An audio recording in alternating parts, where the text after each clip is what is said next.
DEI came into funding in a major way, and I think that's arguably most important domain in the practice of science, because funding is a lifeline for scientists. If you do not have funding, you cannot do your research.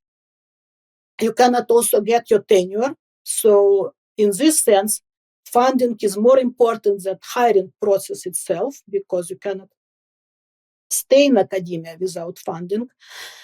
And American funding system, I thought, was great, especially when compared to other countries, to European countries, to Latin America, to Russia.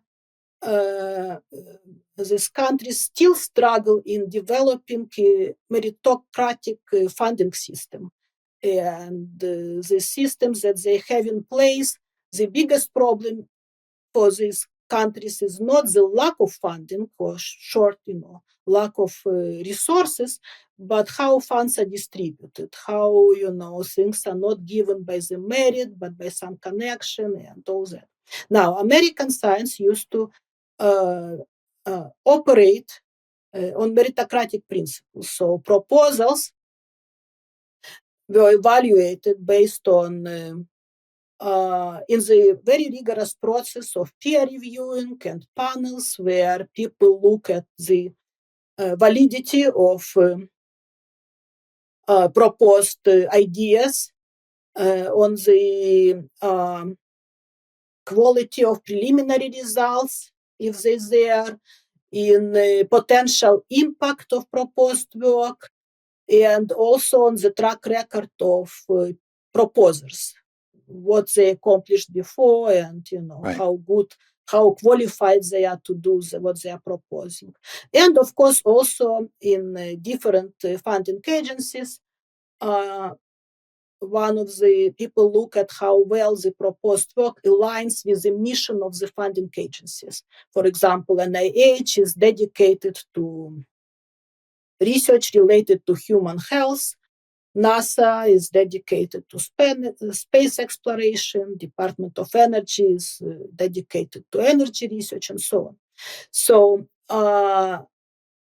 and again, I should say, maybe right away, that the system wasn't perfect. Nothing is ever perfect. So you can hear about stories how some great proposal from a future Nobel laureate was trashed and not funded at some point. So that's all happened. It happened to me. Many people have these examples.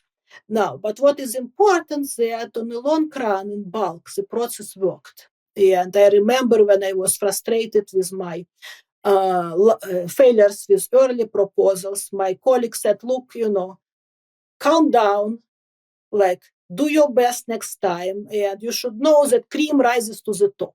You will get it. So it's frustrating when it doesn't come right away, but people had trust in the system, and I saw myself how it works. So what happens now, and it started gradually, but then, we experienced a sudden change. What we see now is that Can you put dates on?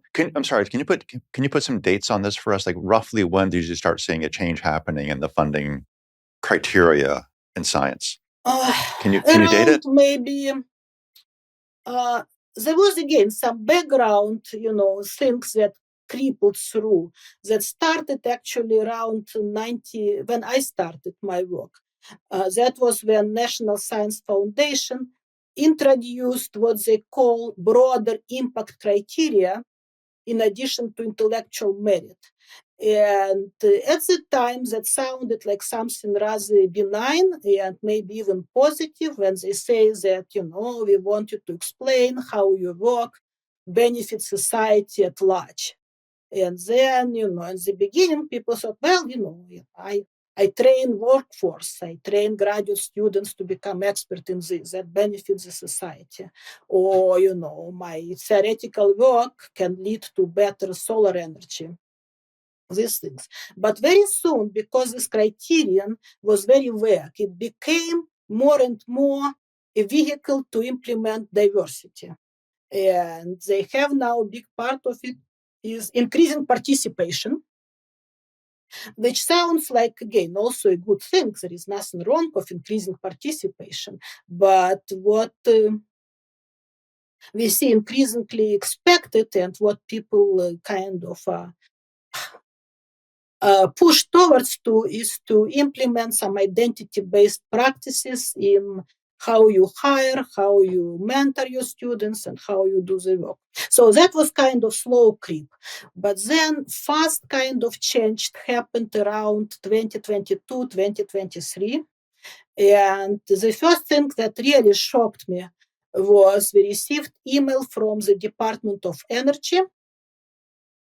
The head officer that informed us that starting from 2023, every proposal submitted to Department of Energy, and Department of Energy, as I said, that's agency that has very specific mission, promoting energy research, should include peer plans, they call plan for promoting diversity, equity, and inclusion.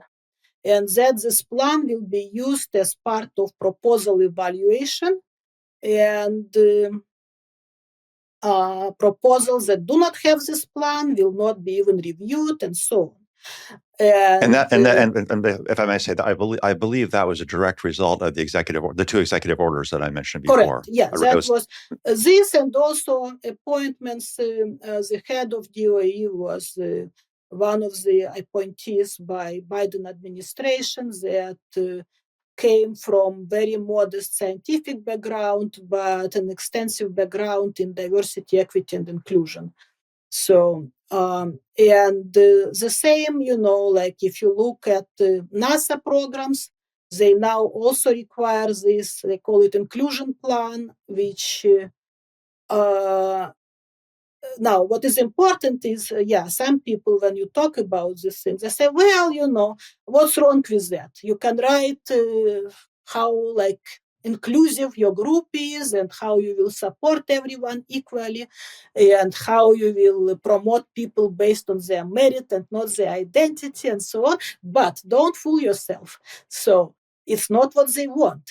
And we have plenty of evidence for that. For example, NASA put these multiple documents on their website, PowerPoints prepared to help PIs to understand, the proposers to understand what is expected from these inclusion plans. And they say that, your inclusion plans should demonstrate understanding of systemic barriers and discrimination related to the proposer team. So basically, you cannot say that in our domain, in our little team, we have no barriers and no discrimination. You have to first illustrate the knowledge, so you cannot get out of it easily. Then they want now, NASA, for example, they expect you to put some specific time of your personnel and also some resources for executing these DEI activities. Now, even more, they want you to hire external DEI consultants and pay them from the grant that will, consult you and oversee your activities, because obviously, simple chemists cannot be trusted to execute DEI properly. And if you look at NIH have a lot of also very detailed explanations of what they expect to see and what they want to see in the reporting, in proposals. You can also see you can also read the abstracts and sometimes these plans when they're available of funded proposals. So you will see that there is no mistake of what they want you to do and say. So it's not something that makes sense. If you put something that makes sense, your grant will be trashed.